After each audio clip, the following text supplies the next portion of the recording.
Shalom, Assalamualaikum warahmatullahi wabarakatuh. Om Swastiastu, Namo Buddhaya, Salam Kebajikan. Perkenalkan, saya Jessica Cahningrum dengan NPM 2218011130 dari Program Pendidikan Kedokteran FK Unila, kelas B Pancasila. Pada kesempatan kali ini akan memaparkan materi mengenai Pancasila dalam arus sejarah Indonesia. Yang pertama, Pancasila pada Orde Lama. Berdasarkan Undang-Undang Dasar Sementara 1950, dilaksanakan pemilu yang pertama pada tahun 1955 dengan tujuan yaitu pembentukan Badan Konstituante dan juga pembentukan DPR. Pada sidang pertama Badan Konstituante, mereka sudah menghasilkan beberapa pasal yang dirumuskan.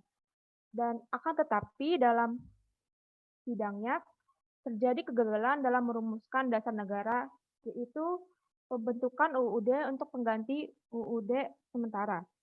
Sebagian besar anggota menghendaki Islam sebagai dasar negara, sementara sebagian yang lain menghendaki Pancasila sebagai dasar negara.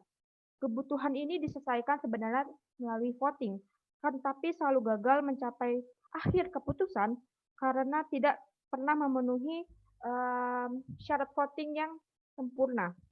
Akibatnya, banyak anggota konstituante yang menyatakan tidak akan lagi menghadiri sidang, dan keadaan ini memperhatikan bagi Soekarno sebagai kepala negara. Oleh karena itu, pada 5 Juli 1959, Presiden Soekarno mengambil langkah darurat dengan mengeluarkan dekret presiden yang berisi 1. Pembubaran konstituante, 2. Undang-Undang Dasar 1945 kembali berlaku, dan yang ketiga, pembentukan Majelis Permusyawaratan Rakyat sementara. Hasil dari pasca dekret presiden yang dikeluarkan pada 5 Juli 1959 ini, Insinyur Soekarno memberi tafsir bahwa Pancasila sebagai suatu kesatuan paham doktrin manipol. Apa itu doktrin manipol? Manipol adalah artinya ideologi Indonesia adalah termasuk Pancasila dan termasuk juga komunis. Sedangkan manifesto politik manipol ini adalah materi pokok yang diberikan oleh pidato Soekarno pada tanggal 17 Agustus 1959 dengan judulnya Penemuan Kembali Revolusi Kita, yang kemudian ditetapkan oleh Dewan Pertimbangan Agung atau DPA menjadi garis-garis besar haluan negara, yaitu GBHN. Berdasarkan TAP nomor 3 MPRS 1960, Soekarno diangkat sebagai presiden seumur hidup. Dan keputusan ini menyebabkan beberapa pertentangan karena kekosongan presiden yang berada di dalam puncak piramida dan menyebabkan intrik politik mengalami perebutan pengaruh berbagai pihak dengan cara mendekati maupun menjauhi Soekarno. Insinyur Soekarno menghendaki persatuan di antara beragam golongan dan ideologi termasuk komunis.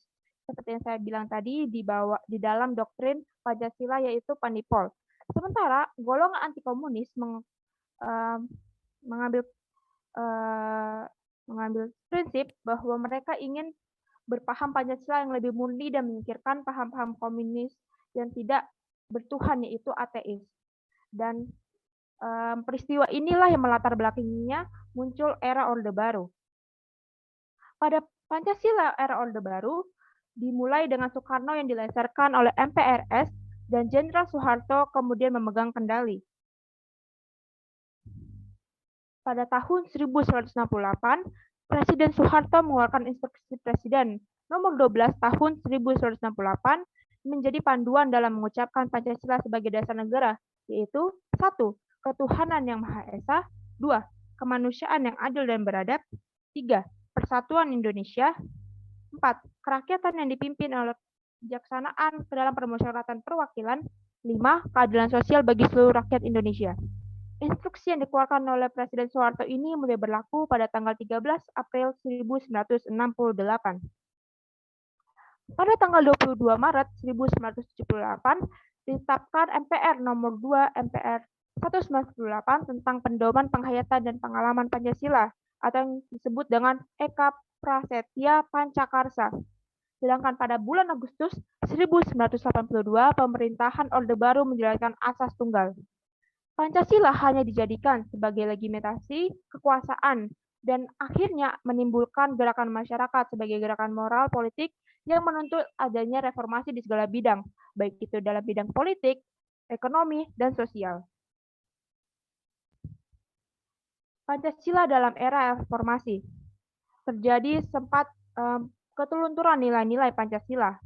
Pancasila yang menjadi dasar negara Republik Indonesia secara normatif ini tercantum dalam ketetapan MPR nomor XVIII MPR 1998 pasal 1.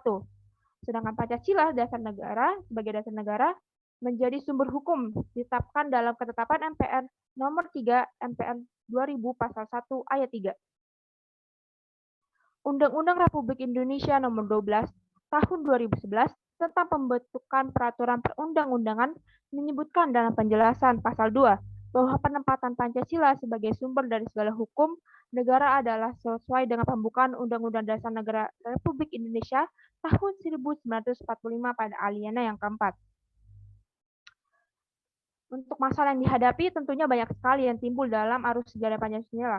Salah satu masalah yang paling besar menurut saya yang terjadi dalam arus sejarah ialah gerakan 30 September atau kita kenal dengan G30 SPKI, yaitu penculikan dan pembunuhan sejumlah perwira Angkatan Darat oleh tokoh-tokoh PKI. Hal ini disebabkan karena kontroversi dan propaganda melahirkan kebingungan dan mengakibatkan adanya pergerakan semaunya sendiri tanpa mempertimbangkan orang lain. Lalu apa solusinya? Solusi yang harus kita lakukan agar peristiwa seperti ini tidak terulang lagi adalah sebagai berikut. Yang pertama, kita harus lebih fokus dalam menanamkan nilai-nilai Pancasila kepada masyarakat, khususnya bagi generasi muda, yaitu melalui pendidikan Pancasila. Yang kedua, melarang masuk dan berkembangnya ideologi yang bertentangan dengan Pancasila, khususnya di tengah era globalisasi yang semakin padat ini. 3.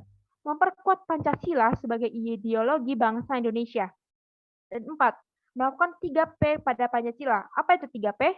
Pahami, taktikkan, dan perjuangkan. Baik, sekian dari saya. Terima kasih pada yang sudah mendengarkan materi tersebut.